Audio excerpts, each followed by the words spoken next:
Este é o podcast Servo de Cristo. Neste episódio, o bate-papo sobre o tema da literatura sapiencial na pregação continua. Isaac Sixu, Luiz Fernando Areas e Carlos Augusto Vailate discutem a respeito da pregação no livro de Eclesiastes. Olá pessoal, sejam todos muito bem-vindos ao podcast do Seminário Teológico Servo de Cristo. É um prazer receber todos vocês aqui. Meu nome é Isaac, eu faço parte desta casa de profetas como professor e quero dar as melhores boas-vindas para vocês para esse segundo episódio desta série que nós temos diante de nós, a série intitulada Literatura Sapiencial na Pregação. E para esse episódio eu tenho a alegria de repetir a dose com dois professores, amigos, colegas de sala de aula e de ministério. Quero começar agora apresentando então o professor Luiz Fernando Areas. O professor Luiz Fernando, ele é um dos professores aqui da nossa casa na área de Antigo Testamento e Teologia do Antigo Testamento. Ele é mestre em teologia e está concluindo aí o seu doutorado em ministérios aqui também na nossa casa. E ele é membro da Igreja Presbiteriana de Vila Pompeia, querido Luiz Fernando, que é conhecido carinhosamente pelos colegas Tico. Professor Tico. Tico, que prazer receber você para mais esse bate-papo. Obrigado, querido. Boa noite a todos. Boa noite, o querido Isaac, o querido Vailate e o público aí que nos honra com a sua presença. Um privilégio enorme estar aqui novamente com os irmãos, com os queridos amigos, viu? Tá, joia. E o meu segundo colega aqui, enfim, compartilha a mesa aqui comigo, é o nosso amigo professor Carlos Augusto Vailate. Ele é mestre em teologia aqui pelo Seminário Servo de Cristo e doutor em literatura e língua hebraica pela FEFELESH da USP. Ele é pastor também da Igreja Evangélica Jaboque. Enfim, são tantos adjetivos, Vailate, para te descrever que fica meio complicado, mas que alegria receber você, que alegria ter você entre nós aqui para mais esse bate-papo. Obrigado pelos predicados bem gentis, viu? Isaac, é uma alegria estar aqui com o irmão mais uma vez. Tenho muito carinho por você e é uma alegria poder revê-lo depois de tantos meses aqui sem nos encontrarmos pessoalmente, presencialmente aqui. E é uma alegria também rever o querido Luiz, mais conhecido aqui pelos queridos irmãos, professores e alunos do Servo de Cristo como Tico. E espero que consigamos, nesse nosso diálogo, nessa nossa conversa amistosa, agradável, abençoada, contribuir mais uma vez com esses assuntos relacionados à pregação em livros, do Antigo Testamento. Que legal. Bom, queridos, hoje nós temos aqui a nossa jornada, ela diz respeito a falar sobre a pregação no livro de Eclesiastes. A pregação neste livro que eu costumo dizer que ele é agridoce. Livro difícil. Inclusive estávamos falando aqui fora do ar, o quão desafiador pode ser a tarefa de interpretar esse texto, entender esse texto, pregar esse texto. Então, enfim, eu quero começar então aqui primeiro fazendo uma definição e uma introdução, já que no episódio passado nós já definimos o que é pregação e tudo mais. Queria começar com vocês fazendo uma breve introdução do livro de Eclesiastes. Enfim, queria deixar vocês aqui o que a gente pode dizer, Tico, você que também é um dos professores da área da matéria de Eclesiastes, exposição de Eclesiastes aqui na escola, como é que a gente pode introduzir o livro de Eclesiastes para quem está ouvindo a gente? Não, eu nunca dei aula de Eclesiastes, não. Não, eu achei que você fazia parte do time de professores da área de Eclesiastes, mas de Salmos você dá aula. Salmos, sim. Tá certo. É a minha matéria predileta aí, né? Então deixa eu corrigir aqui, não é um dos professores da área de Eclesiastes. Senão vai ser propaganda enganosa. Propaganda enganosa. Fake news, né? Ok. Tá certo. Eclesiastes realmente, a gente acabou de ter o episódio lá do podcast sobre Salmos. Pregar sobre Salmos é muito fácil, especialmente se comparado com Eclesiastes, né? Uhum. É um desafio, né? Há uma o texto é intrigante, né? O Fee e o Stewart, que são dois teólogos assim muito conhecidos aqui do seminário, né? Eles dizem que tradicionalmente nenhum outro livro da Bíblia é de leitura tão difícil. Olha, eles conhecem um pouquinho da Bíblia, Exatamente. né? Então, para dizer isso, né? E outra dupla de comentaristas, o Dillard e o Tramper, né, na introdução ao Antigo Testamento, eles dizem que Eclesiastes nos dá a impressão de haver sido escrito com o nosso tempo em mente. Mas, ao mesmo tempo, eles falam que é um livro chocante. Então, sem dúvida, tem um conteúdo desafiador, né? E eu compararia, assim, Eclesiastes, né? A cultura aprecia filmes e séries, né? Eclesiastes me lembra a série Lost e o filme O Sexto Sentido, ou seja, do Bruce Willis. Você só vai compreender a narrativa toda quando você chegar no final dela. Ou seja, Eclesiastes é perigosíssimo você pregar, por exemplo, sobre o capítulo 2 e não colocar o contexto, capítulo 4 e assim por diante. Né? Exato. Carlos, você que de longe aqui foi o que mais estudou o texto do Antigo Testamento, dentre todos nós aqui, como é que você introduziria aos nossos ouvintes o livro de Eclesiastes? Olha, estávamos aqui conversando nos bastidores, né, Isaac, com você, com o Tico. Eu sou suspeito, assim, eu sou uma pessoa apaixonada por Eclesiastes. Para não dizer pela Bíblia, mas se pudesse eleger alguns livros como livros, assim, que, enfim, o coração bate mais, de forma mais acelerada quando leio, penso nele, sem dúvida alguma esse livro é Eclesiastes. E vamos assim dizer que, em termos amplos, o livro de Eclesiastes, ele pertence à chamada literatura de sabedoria, e em termos mais restritos, os estudiosos geralmente o classificam como um gênero de autobiografia. Mas Eclesiastes ele também possui, digamos, vários outros subgêneros literários. Poderíamos destacar aqui apenas alguns deles, como reflexão, provérbio, instrução, narrativa autobiográfica, anedota, alegoria, metáfora, entre outros elementos literários afins.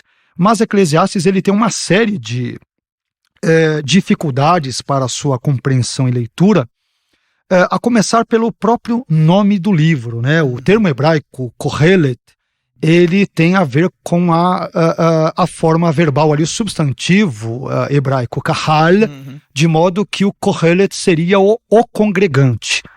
Porque kahal é a congregação, a assembleia, ou seria o reuninte. Que palavras muito ruins, horríveis em português. Mas o problema não para aí. O problema é que a morfologia do termo hebraico Kohelet é feminina. A morfologia é feminina. Então seria a congregante, a reuninte. Diferente do que as nossas traduções trazem como pregador, mestre. Eu confesso que eu não gosto dessas traduções como pregador ou mestre, né? Pregador eu vejo muito como anacrônico e mestre talvez é uma inferência até que está dentro dos limites do que é aceitável. Mas já o próprio título do livro ele envolve uma tarefa hercúlea decifrá-lo. Então, de fato, é muito difícil. Além das expressões presentes ao longo de todo o livro, que se repetem ad nauseam, né? Que apontam para um certo ceticismo, uma melancolia, um aparente hedonismo, a ponto de muitos estudiosos, inclusive, digamos, conservadores, não é uma perspectiva necessariamente de teólogos liberais, ou biblistas liberais, né? Verem elementos de um helenismo tardio. Sim. Por exemplo, ali 225, 200, alguma coisa, antes de Cristo. Então, Eclesiastes possui dificuldades, tanto quanto vimos no outro episódio, no outro podcast, no que diz respeito à datação. Quem o escreveu foi Salomão ou não foi Salomão? Foi uma outra pessoa? Nós temos um único autor? Quem que é o Kohelet? Ou talvez para jogar aí mais lenha na brasa, né? Ou é a Kohelet, em razão da sua morfologia feminina, claro, né? Eu digo isso porque eu já participei de alguns encontros envolvendo ali, enfim, discussões bíblicas, onde alguns teólogos mais de vertentes voltadas para a teologia da libertação que viram de fato que ali era uma mulher. O que é problemático pelo contexto, porque se é a Kohelet, ela é chamada de Ben David, e não Bat David, não é filha de Davi, é o filho de Davi. Então, nós temos um problema sério, mas talvez porque a raiz participial ali, ela aponte para resquícios de uma morfologia hebraica muito arcaica e que acompanha o livro desde tempos bem longínquos, bem antigos, né? Mas, enfim, Eclesiastes é um livro fascinante, é um livro dos pés no chão que falam da realidade nua e crua da vida, às vezes com um tom melancólico, eu admito, talvez porque eu goste um pouco desse tom melancólico e pessimista e realista, eu gosto desse tom, talvez por isso é que eu me identifico com uma certa facilidade, mas é um livro fascinante e faço coro com o querido interlocutor aqui que me antecedeu sobre a dificuldade. Dá para pregar facilmente sobre os Salmos, concordo e assino embaixo. Agora, sobre Eclesiastes, há um esforço adicional. Porque, de fato, convenhamos, temos uma linguagem muito, e gostei da sua definição, viu, Isaac, como um livro que tem aquele sabor agridoce, é verdade, ele tem mesmo, né?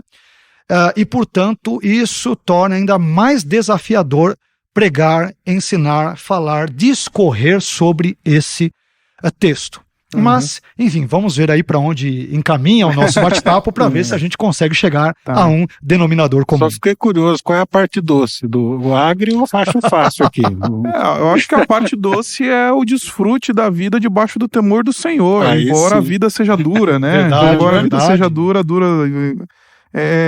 Enfim, mas deixe-me colocar uma coisa para vocês. Eu acho que talvez o início do livro ele seja definido a partir desse brado, né, do congregante. Eu vou usar a sua tradução aqui, sendo fiel à minha tradição exegética do Antigo Testamento, né, quando ele vai dizer que tudo é vaidade, né, o Hakol HaHevel, né, Havel, né. Então, tudo é vaidade, ou tudo é vazio de significado, tudo é vapor, né? Literalmente pode ser traduzido assim também. Verdade. Ele já começa dando um soco, né, no nosso estômago, o pregador aqui, que já foi dito aqui que não é a melhor tradução, mas o articulista do texto, ele já começa já dizendo pra gente, olha, uma percepção muito otimista da vida, ela pode ser perigosa, né? Então, como é que a gente lida com um texto como esse na hora de tentar animar o povo de Deus e pregar para o povo de Deus e instruir o povo de Deus a partir desse texto? Venhamos e convenhamos, talvez Eclesiastes, no capítulo 12, seja o texto mais usado por pastores de jovens mal informados aí no mundo evangélico, quando ele diz, lembra-te do Criador nos dias da tua mocidade. Então, e aí o pessoal, enfim, fala que na mocidade você tem que lembrar do Criador, mas não é isso que o texto está propondo pra gente, né? O texto está propondo pra gente que ali naquele tempo do final da vida, para ele lembrar do Criador que ele tem desde a mocidade, né? Então, olha como é diferente. Então, né? É bem diferente essa lembra-te que você tem caminhado com o teu Criador ao longo da tua vida, desde o tempo da tua mocidade e tudo mais. Enfim, como é que a gente lida com esse sabor azedo aqui, falando um pouquinho dessa metáfora que trouxe? E como é que a gente lida com isso, né? Porque a tendência do cristianismo evangélico brasileiro hoje é muito triunfalista, é muito do... Você falou isso, né, lá no último episódio, a Vailate, a gente gosta do Marvel, né? A gente gosta dessa espiritualidade Homem de Ferro, a gente gosta desse mundo. Como é que a gente lida com isso? Bom, é um grande desafio, né? E fazendo coro à sua fala, Isaac, o início de Eclesiastes ele é impactante. Não é à toa que os judeus, né, por pouco não deixam fora do cânon. E Eclesiastes, juntamente com outros 4 livros, ele é chamado na erudição bíblica, na teologia, de antilegômena, né? Os livros acerca dos quais falou-se acerca da sua canonicidade. Se a gente ver, existem discussões interessantes na Mishnah, que é uma obra que data ali de mais ou menos meados do 2º século da nossa era, que vão trabalhar um pouco os bastidores de o porquê de Eclesiastes quase, por exemplo, não entrar no cânon junto com Cantares e assim por diante. Mas a introdução de Eclesiastes, eu diria que ela é muito ousada, porque o autor bíblico ele diz Hevel Havalim Amar Kohelet, Hevel Havalim Hakol Havel, tudo é vão, oco, sem sentido, vazio, vapor. Aliás, desse termo Hevel, que aparece várias vezes em Eclesiastes, nós temos a mesma raiz do nome de Abel, cuja vida foi um Hevel, foi um sopro. Né? Abel mal é citado na narrativa, já Caim o mata, e infelizmente ali nós temos o primeiro fratricídio, o primeiro homicídio, assim digamos, né? Com perdão pelo um eventual anacronismo, no texto bíblico. Mas o que chama a minha atenção em Eclesiastes é o tom realista que ele imprime à nossa vida terrena. Então ele vai dizer que debaixo do sol, deixando bem claro que é este mundo terreno em que nós vivemos, nessa atual conjuntura política, econômica, social e espiritual, por que não dizer, as coisas são difíceis. Então o trabalho debaixo do sol é penoso. Ele vai dizer que não vê sentido em você trabalhar e você ajuntar muito dinheiro e de repente um estranho é que tomará conta desta herança. Então, de fato, muitas coisas a partir desse prisma parecem não fazer sentido. Embora, obviamente, nós não devamos ler Eclesiastes apenas com esses trechos avulsos, deixando de vê-lo a partir do seu todo. Por exemplo, o maravilhoso capítulo 12, onde ele deixa bem claro que ele é crente, que ele teme a Deus, que ele crê que Deus é justo, ele confia nele. Mas, obviamente, nós temos uma série de desdobramentos, né? Há quem diga que você tem o Kohelet ali, que é um autor anônimo, e ele descreve sobre Salomão, ou teria sido eventualmente um pseudônimo usado por Salomão, no momento em que ele, em bom crentez ou em bom teologuês, estava desviado, havia apostatado. Então ele reflete esse tom melancólico, deprimente, pessimista. Ele envolve o período da vida de Salomão em que, por exemplo, ele estava ou havia apostatado da fé, enquanto que o capítulo 12, por exemplo, ele vai trazer uma reflexão mais desse momento de renovo, digamos, que ele experimenta nos momentos derradeiros da sua vida. Enfim, são hipóteses. O que não falta em Eclesiastes são hipóteses para explicá-lo. É de fato um livro muito difícil, com um hebraico que tem elementos mais voltados para um período tardio do hebraico bíblico. Não há como fazer vistas grossas a isto, de modo que, desde o período da Reforma, muitos estudiosos, reformadores, tiveram dificuldades em ver em Eclesiastes uma autoria, por exemplo, salomônica, né? Estou citando esses assuntos, por mais que às vezes sejam técnicos demais ou áridos, mas eles irão impactar na pregação. Sim. Porque quem escreveu Eclesiastes? Quando escreveu? Né? Aqueles chamados dados de composição. Para quem escreveu? Quem são os seus destinatários? É o contexto helênico, depois de Alexandre o Grande? É o contexto salomônico? É um contexto que envolve um avanço da filosofia grega após o período exílico? Enfim, então é um texto que tem muitas dificuldades. Histórica, situá-lo historicamente, situá-lo em termos da sua autoria, da sua datação, dos seus destinatários e tudo, é muito difícil. Né? Mas, digamos que mais uma vez nós teremos ali os nossos pressupostos, como nós mencionamos no episódio sobre Salmos. Eu ainda, se me permite, não me delongando mais ainda, mas eu entendo que um método histórico-gramatical, a partir dele, seria importante para lermos Eclesiastes. E se você me permite já esse spoiler aqui daquilo que eu penso, eu creio que agora sim nós podemos ver Eclesiastes apontando para Cristo. Sim. Porque em Eclesiastes a visão é muito pessimista e o maior mal que atormenta Eclesiastes, o Kohelet, tenha sido ele quem fosse, nós encontramos uma resposta em Cristo. O que mais o atormenta é a morte. Que adianta eu fazer tudo isso se o final da minha vida será sepultura gélida, né, inflexível? E Jesus nos responde muito bem isso. A desesperança e o desespero vistos em Eclesiastes, nós vemos essa esperança na contramão na pessoa de Cristo, que não apenas morre por nós, enfrenta a cruz, mas ressuscita ao terceiro dia. Então Jesus nos traz uma importante e relevante, talvez a maior de todas as respostas, ao medo do autor de Kohelet, que é a morte. Cristo venceu aquilo que amedrontava o Kohelet. E ele ressuscita ao terceiro dia, abrindo-nos, portanto, o caminho de um futuro melhor, esperançoso, com base em Cristo, nas suas obras, na sua morte e na sua ressurreição. Que legal. Uau, depois dessa aula, Tico, como é que a gente fica, né? Mas o que você diria sobre essa tarefa de pregar um livro que começa já dando um soco no nosso baço espiritual, dizendo, olha, debaixo do sol a coisa é bem mais nua e crua do que a gente imagina, né? Exato. Eu achei ótima a sua metáfora do soco, né? Me lembrou até um vídeo que eu assisti do Jay Adams, falando não sobre aconselhamento, sobre pregação. Né? Então e ele começa a dar ideias de como começar o sermão, né? E uma delas ele falou: Deus não existe. Foi isso que um homem me comentou comigo essa semana, né? Então, mas antes de você fazer isso, meu irmão, combine com os diáconos primeiro, senão eles vão te tirar lá do púlpito, né? Então, quer dizer, acho que essa surpresa vem esse soco, né? Esse soco de fato, que é que vale a pena nessa vida.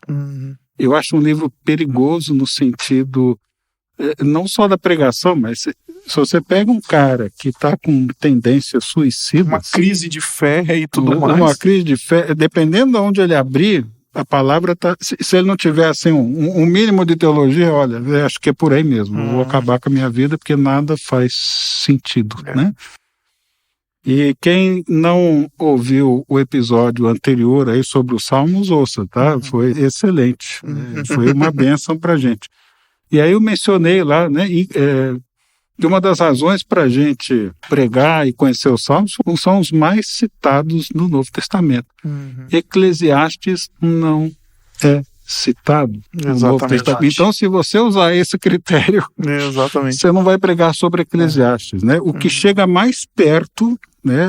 O comentarista falou aqui, Romanos 8, 19 e 20, a natureza criada aguarda com grande expectativa que os filhos de Deus sejam revelados, pois ela foi submetida à inutilidade, né? Que talvez o paralelo aí de coisa nenhuma, de sopro, de vazio, de nada, né? Então, é um livro desafiador nesse sentido. Agora, você tem algumas passagens assim que são formidáveis, né? Quer dizer, quando eu digo formidável, quer dizer, a melhor texto que eu conheço para você pregar num velório, né, é Eclesiastes capítulo 7. Exato, verdade. Que vai falar, é melhor ir a uma casa onde há luto do que a uma casa em festa, pois a morte é o destino de todos e os vivos devem levar isso a sério. Olha que... E aí fazer a ponte para a esperança da ressurreição que o Vailate já mostrou para a gente. Então, nesse sentido, né, é o cara levantando a bola e o pregador tem que cortar com Jesus, né? E eu acho fantástico isso que vocês dois estão dizendo, porque eu gosto muito também, eu sou um outro apaixonado, Carlos, por esse texto. Nós somos da área do Antigo Testamento, né, Isaac? Você também, o Tico. Então, assim, eu sou um outro apaixonado pelo texto de Eclesiastes. Eu posso dizer, eu leciono. Acho que você também já lecionou aqui, né? Aqui não. Aqui infelizmente não. Eu leciono a matéria de exposição de Eclesiastes e tudo mais, já lecionei algumas vezes. Deixa eu sentar na sua cadeira, então, e você vem falar aqui.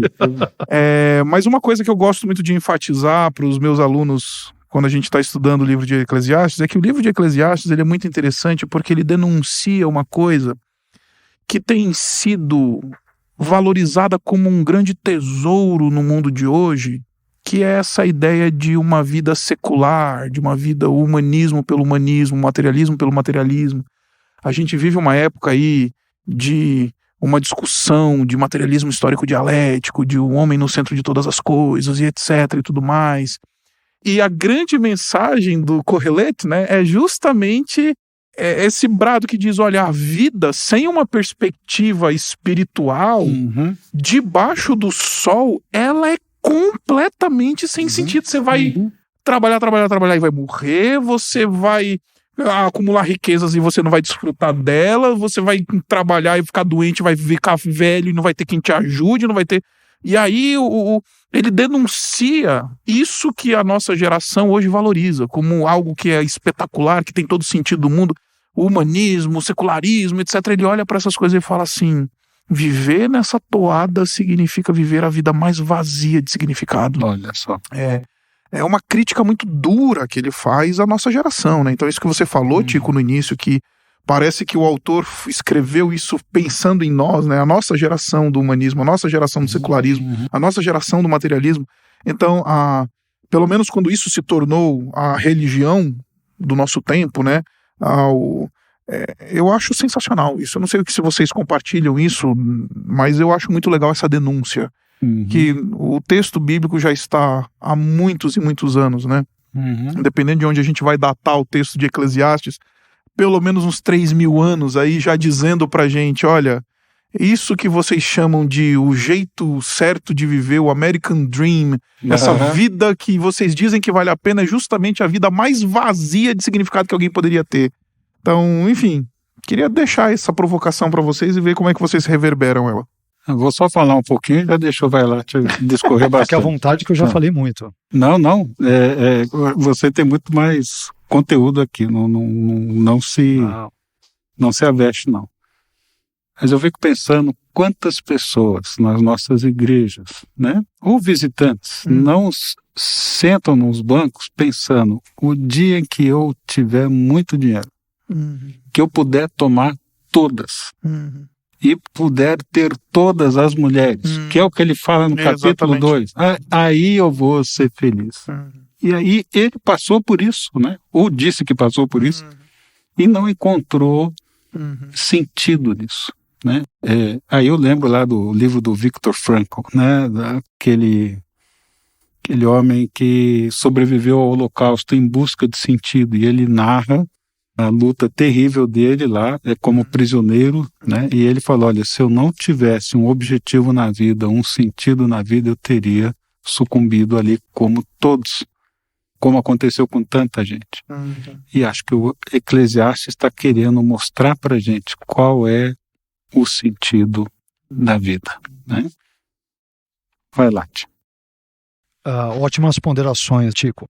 Eu acho que é importante, como vocês já levantaram essa temática, é impossível lermos Eclesiastes e não pensarmos que ele nos sugira a nós, no contexto evidentemente contemporâneo, o tema do hedonismo. Né?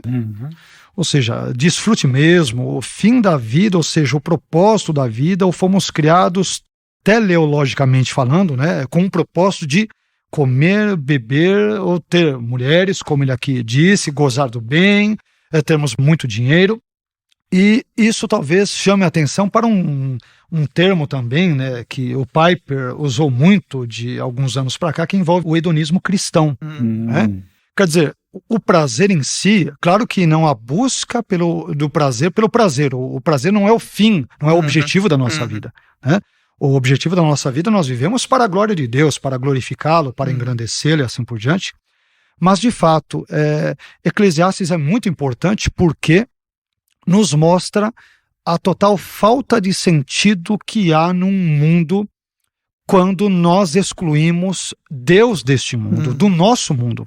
Como você citou muito bem, né, Isaac?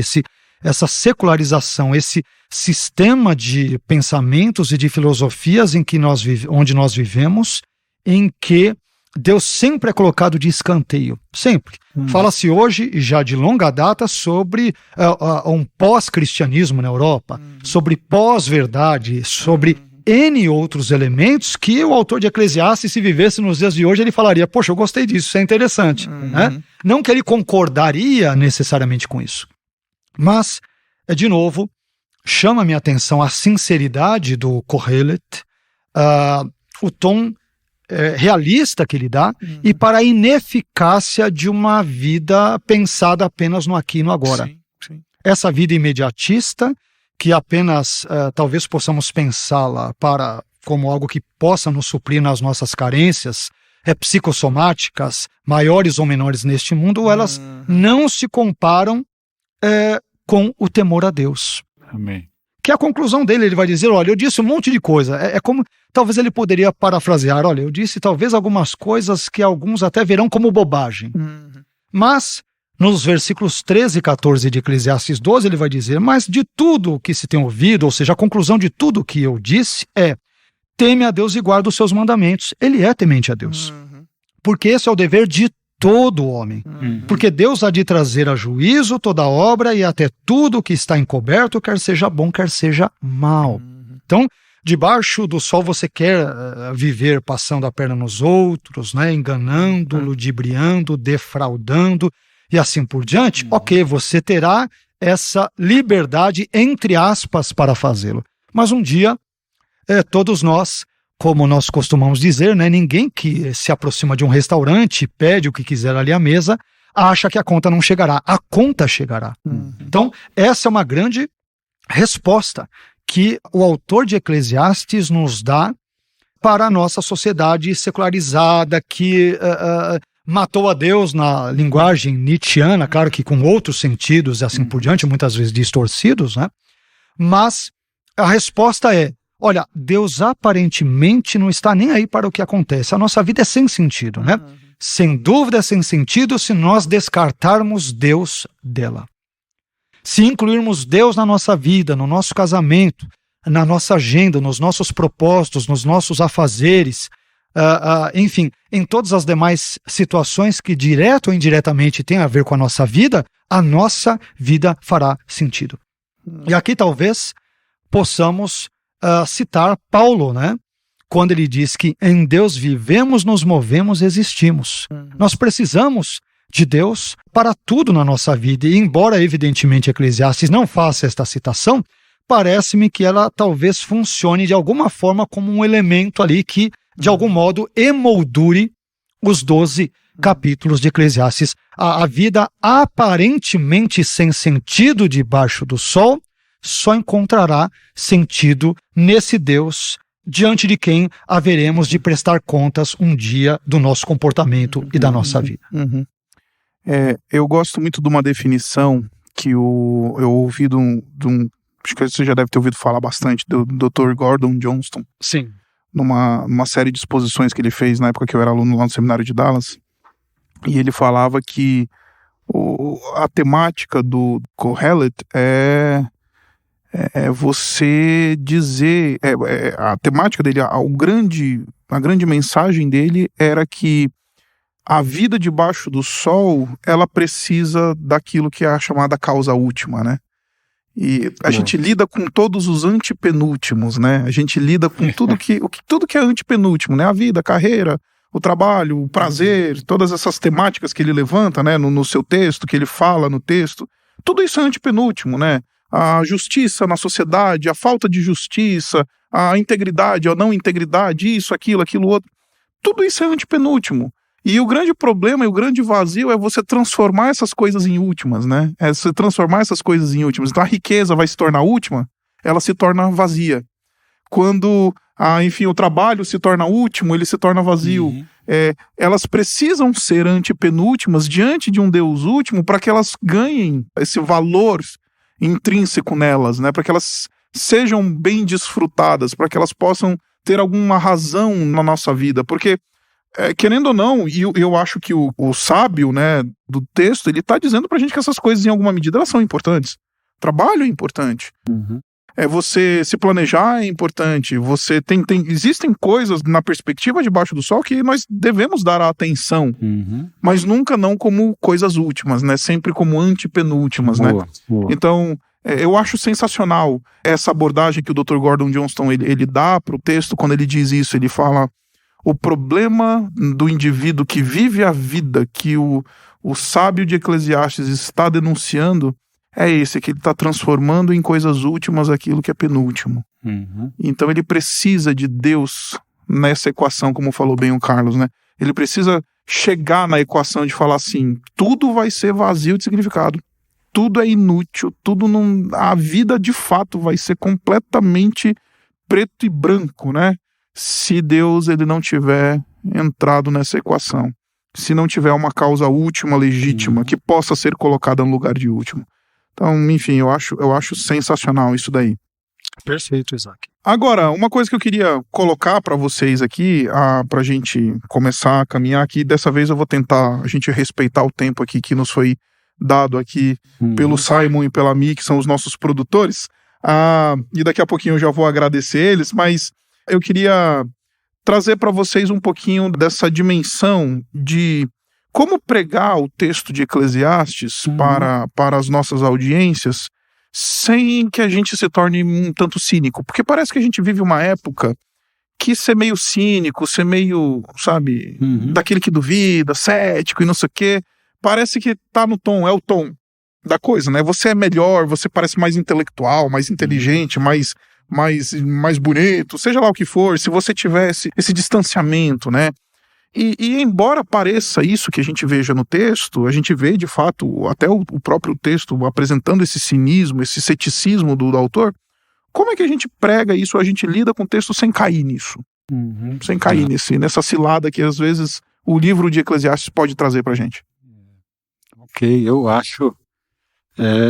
isso vem tudo com o que eu estava ensaiando para falar agora, é coisa boa, né? Então, acho que esse, entre aspas, cinismo, né, do texto, né, acho que ele vem acompanhado muito dos ouvintes também, né, do século XXI. E acho que o pregador, né, deve, né, nem deveria, deve, né, responder a essas questões cínicas, aparentemente indiferentes ou que menosprezam a vida, os valores eternos, com o Novo Testamento, né? Foi o que você acabou de falar, né? Vale a pena viver, vale a pena trabalhar. Então, o tema dele no capítulo 1, tema 2, que vai ecoar, né? Se eu vou morrer, para quê, né? E aí tem um texto que eu gosto demais, mas demais, assim, que me abençoa muito, que é Colossenses 3, e vai dizer ali: escravos, em tudo obedeçam a seus senhores terrenos. Né? Senhores terrenos eu acho finíssimo, porque isso está preparando o que ele vai dizer agora, né? Sirvam-no com sinceridade por causa de seu temor ao Senhor. Né? Em tudo que fizerem, trabalhem de bom ânimo, como se fosse para o Senhor e não para os homens. Lembrem-se de que o Senhor lhes dará uma herança como recompensa, e de que o Senhor a quem servem é Cristo. Ou seja, o seu trabalho só vai ter significado, só vai ter sentido se ele for vivido para o Senhor lá de cima. Então isso ajuda a curar, né, a trazer cura para aqueles que são oprimidos pelos chefes, né, muitas vezes tiranos e não cristãos, não temente a Deus. Ó, esse cara não é o teu chefe de verdade, você não está servindo a ele, né? Ele não é o teu verdadeiro Senhor, ele é um Senhor terreno. E aí, para encerrar minha participação, né, aí para mim um dos textos mais belos, né, do Antigo Testamento, né, que é o 3:11. Eu vou ler desde o 9 de Eclesiastes: o que ganha o trabalhador com todo o seu esforço, né? Tenho visto o fardo que Deus impôs aos homens. Ele fez tudo apropriado ao seu devido tempo. Também pôs no coração do homem o anseio pela eternidade. Mesmo assim, ele não consegue compreender inteiramente o que Deus fez. Então, enquanto o ser humano não descobre, né, que esse anseio pela eternidade só Deus pode satisfazer, ele vai tentar preencher isso com sexo, drogas, rock and roll, Corinthians, etc. Né? Então, e quem é que é eterno? Né? O tempo não é eterno, né? O universo não é eterno, Deus é eterno. Só Ele é que pode preencher esse anseio, esse vazio. Carlos, o que você teria a dizer? Embaixo, né? Assina embaixo aqui as sábias palavras aqui do nosso querido Tico. É interessante que hoje, como nós temos algumas pessoas intelectuais, inclusive nós, na mídia, né? Nós temos um Leandro Carnal ali que é declaradamente ateu, e em razão disso, não só por isso, evidentemente, muitos podem achar que ser ateu é ser pop. Ser cético é ser pop. É a bola da vez, é a moda hoje que a turma acaba seguindo. Mas é importante frisarmos isto, e o autor de Eclesiastes deixa isso claro, a fala do Tico também deixou isso claro, que ele é uma pessoa temente a Deus. Então, ele pode ter tido um passado com alguns perrengues, digamos, alguns conflitos filosóficos, teológicos, existenciais, mas no final de toda a história, ele, como nós lemos agora há pouco, ele vai dizer, olha pessoal, mas o resumo de tudo que eu disse, por mais que tenham coisas ali difíceis de engolir, muito complexas, complicadas mesmo, temam a Deus, ou seja, ajam como eu temo a Deus, né? Mas eu acho que outro elemento importante de Eclesiastes, que é muito relevante para a nossa época, é que Eclesiastes ele não se preocupa em questionar certas coisas. Isso é muito importante. Né? Que benefício há nisso e naquilo, que proveito há nisso e naquilo, e trabalhar e fazer isso, e acordar cedo e chegar tarde, qual proveito? Então, eu creio que há um elemento muito importante, especialmente nos nossos dias, onde nós vemos cada vez mais jovens ingressando nas universidades, nas faculdades, assim por diante, e esses jovens se aproximam da igreja com uma série de dúvidas. E perguntam mesmo sobre Deus, sobre Bíblia, sem pudor, vamos assim dizer, escancaram ali o peito e perguntam. Então, Eclesiastes, nesse sentido, também é muito importante e muito atual, porque nos ajuda a dialogarmos com esta safra nova, vamos assim dizer, que muitas vezes se aproxima das igrejas, dos cultos, estão ali presentes, e pegam ali o pastor de jeito no final do culto. Pastor, mas como que o senhor responde a isso e aquilo? Né? Então, Eclesiastes nos ensina a beleza que é sermos inquiridores, mas veja bem, não inquiridores no sentido de que eu duvido de Deus e eu vou colocar Deus contra a parede. O Deus da Bíblia não aceita se sujeitar a isso. Ele é soberano, ele é Senhor. Mas, ao mesmo tempo, ele não estará ali de espreita na esquina, querendo, né, enfim, lançar um raio sobre a nossa cabeça se nós formos muito questionadores. Né? Poxa, Senhor, mas por que o Senhor permite isso e aquilo? Por que até agora aquela guerra na Ucrânia, né, com tantos contextos ali difíceis? Por que amargamos esses 2 anos e pouco com o coronavírus? Ou seja, questionarmos onde o Senhor está nisso tudo.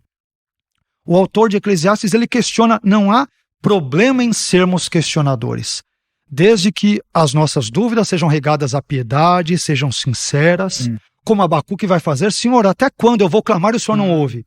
O Senhor não ouve. Né? Então, Senhor, porque a vida parece ser sem sentido, parece, mas não é. E aí, enquanto você dizia, falava aqui, citando um professor seu lá do Dallas, me veio um pensamento em mente que eu falei, eu marquei bem rapidinho para não esquecer, né? Que é o seguinte: a vida debaixo do sol só faz sentido se vivida debaixo do poder daquele que está acima do sol, bem como acima de todas as demais coisas. Né? Deus está acima não apenas do sol, das estrelas, das galáxias, do cosmos, mas também da nossa diminuta e apequenada vida. Ele é Senhor soberano sobre a nossa vida. E Eclesiastes, curiosamente, por mais que paradoxal seja esta afirmação, nos ensina isto. Porque o autor de Eclesiastes, apesar dos seus paradoxos existenciais, ele crê em Deus e crê firmemente nele. Então, eu creio que esta talvez seja também uma pauta, um tema importante que possamos aí trazer para a nossa conversa nessa noite. Excelente, gente, excelente. Eu acho que a gente poderia falar muito mais sobre, enfim, o texto de Eclesiastes, como a gente pregar. Eu queria só fechar esse nosso tempo aqui, que o nosso tempo já está estourando, de maneira prática. Quais são as aplicações, além de incentivar as nossas audiências, eventualmente confiarem e trazerem Deus para essa equação desta realidade debaixo do sol, esse Deus que está acima do sol, né, como falou bem o Vailate aqui? Quais são as aplicações mais imediatas e mais claras que a gente pode extrair do texto, que eventualmente podem comunicar com as nossas audiências? Somos 3 pastores, 3 homens da igreja que estão lidando com aqueles que estão brigando com a nulidade da vida, estão respirando a fuligem do metrô todo dia, estão indo trabalhar, acordar cedo, estão indo correndo atrás da vida, e que muitas vezes eles estão olhando para a vida e estão falando assim, olha, parece que é meio sem sentido mesmo. eu posso contar assim, nas mãos e nos pés a quantidade de gente que me procura lidando com esse vazio existencial que a gente encontra muitas vezes no coração do eclesiástico, né?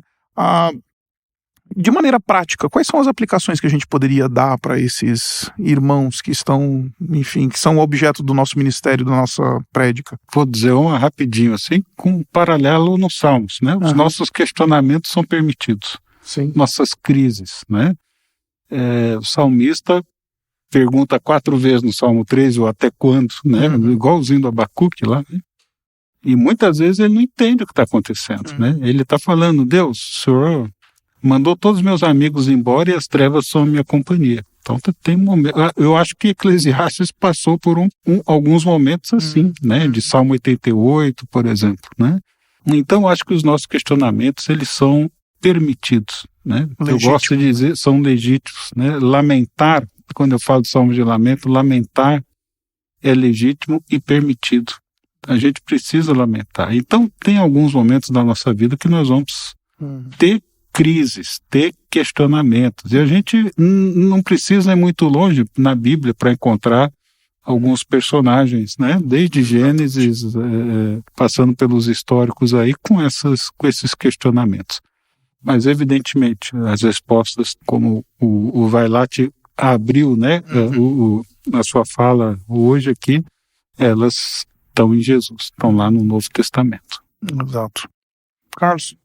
Eu diria, eu ressaltaria 3 pontos, um dos quais já citado pelo Tico.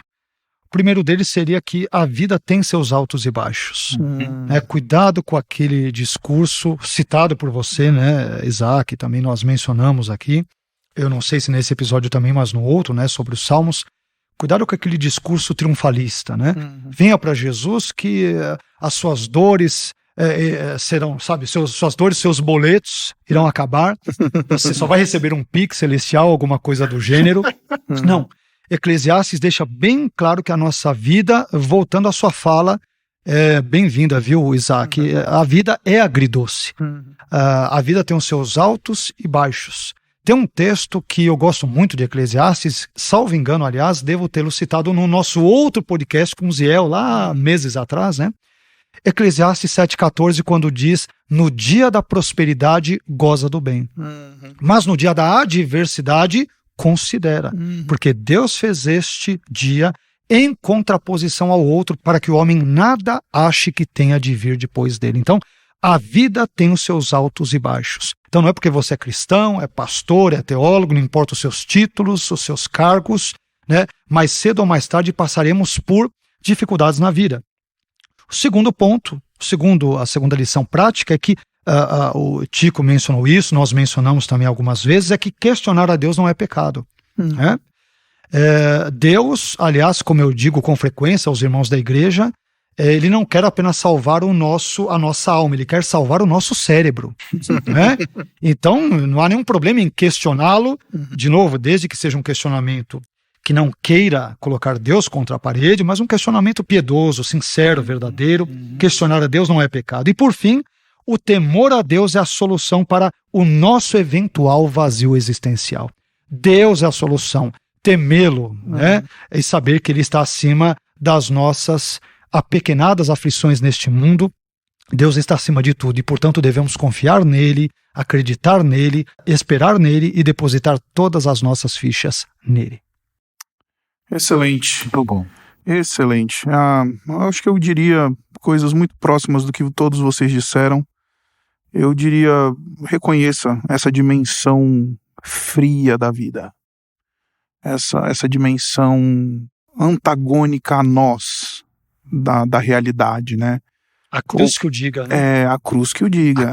Que você está me dando aqui, me antecipando aqui, porque é justamente isso que Jesus veio lidar. Eu acho que a sensação que eu tenho é que o eclesiástico, ele recebe as respostas na teologia da encarnação. Quando Jesus decide assumir essa dimensão vazia da vida. Estou remontando Filipenses capítulo 2, quando o Senhor Jesus Cristo se esvazia não somente está dizendo respeito dele nesse movimento de assumir a carne, mas assumir a realidade de viver num ambiente de vazio de significado. Então Jesus, ele encontrou esse ambiente vazio de significado no dia que encarnou, para redimir isso. Então o que eu diria é, eu acho que essa grande pergunta, esse grande cinismo, essa grande interrogação que o sábio do Eclesiastes, né, que a gente não sabe, como falou bem você, Carlos, se é Salomão, se não é, se é alguém depois, se é alguém que já foi influenciado pela sabedoria dos gregos e tudo mais. Enfim, independente de quem ele seja, ele recebe uma resposta final na encarnação de Jesus. Então, em Jesus, a gente resolve isso daí. Pode parecer clichê, né? Falar, olha, Eclesiastes resolve em Jesus. Mas não, eu acho que essa é a fé cristã nos seus elementos mais basilares e fundamentais, né? A fé cristã diz, olha para Jesus e Jesus vai responder isso daí. Jesus, ele vestiu e conheceu e reconheceu a vida sem sentido, ele visitou ela, ele encontrou com ela, ele lidou com ela. Então eu acho que o eclesiástico, ele recebe as respostas na doutrina da encarnação. Então, quando você for pregar, meu irmão e minha irmã, o livro do Eclesiastes, por favor, fale de Jesus. Que se não chegar em Jesus para, enfim, apaziguar esses dramas existenciais que a gente vive no tempo e na história, só um Deus que entrou no tempo e na história pode lidar com os nossos dilemas existenciais do tempo e da história. Então eu acho que a gente pode, enfim, ficar por aqui. Queridos, nosso tempo acabou. Infelizmente, como eu disse, poderíamos aqui falar muito mais desse texto belíssimo do Antigo Testamento. Eu acabei não falando, mas há quem diga que o texto do Eclesiastes é a grande obra-prima, né, de todo o Antigo Testamento. Verdade. Então, enfim, queria agradecer vocês, queridos. Quero agradecer você, Carlos Vailate. Obrigado pelo segundo episódio. Já, sei lá, a gente já gravou juntos aqui muitos episódios já, né? Estamos batendo recorde aqui, um atrás do outro. Mas obrigado, querido, por sua sabedoria, sua participação, seu tempo e nos abençoar tanto nesse tempo aqui. Eu que agradeço, Isaac, pela sua intermediação, pela interlocução, pelas colocações sábias, pela contribuição profunda que o irmão, juntamente com o querido Tico, deram aqui, e para mim é um grande prazer, me sinto de fato privilegiado e abençoado por estar com vocês aqui nesse bate-papo, e espero sinceramente que os nossos ouvintes sejam abençoados, que Deus use esse áudio, esses papos, essas divagações, essas reflexões, elucubrações, para abençoar a sua vida, né? E que toda a glória seja dada somente a Deus. Muito obrigado, Isaac, e muito obrigado mais uma vez, Tico, pela interlocução, enfim, pelo bate-papo. Foi muito agradável, prazeroso e edificante. Que bom. Obrigado, Tico. Querido professor Luiz Fernando, obrigado pela sua presença, obrigado pelo seu coração. Como obrigado. É precioso ouvir você e dessa maneira, nessa perspectiva bastante devocional e carinhosa que você fala, viu? Eu é que agradeço poder estar aqui aprendendo tanto com vocês, sendo tão abençoado e poder participar desse banquete teológico / espiritual, né? Porque as duas coisas têm que andar juntas, né? Essas duas dimensões aí. E Eclesiastes, realmente, eu estou saindo muito melhor do que eu entrei aqui hoje. Vocês me abençoaram muito, né? Estou começando a gostar um pouco mais do livro. Que bom, que bom. Quero agradecer ao Simon e a Mi, que são os nossos produtores, que são responsáveis por colocar no ar e editar e produzir todo esse material que nós professores estamos aqui gravando. Enfim, obrigado, queridos, pela expertise de vocês e pelo trabalho tão bonito que vocês fazem. Quero falar com você que está nos ouvindo, que se você deseja conhecer o nosso seminário, você é bem-vindo para visitar o nosso site, servodecristo.org.br. Você também pode procurar também as nossas redes sociais, tanto no Instagram quanto no Facebook. Você pode entrar em contato conosco também pelas nossas redes sociais e também pelo nosso site. Vai ser um prazer ter você perto de nós, você conhecer os nossos programas, os nossos cursos que nós oferecemos aqui. Enfim, está tudo à sua disposição. Venha estudar conosco, vai ser um prazer estar perto de você. Eu fico por aqui, muito obrigado, amigos queridos. Nós vamos nos encontrar em breve, se Deus quiser, e espero que todos que estiveram conosco tenham sido abençoados. Deus abençoe vocês, um abraço e valeu.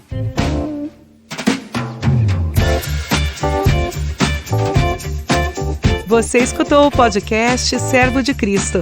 Para mais informações, acesse o site www.servodecristo.org.br.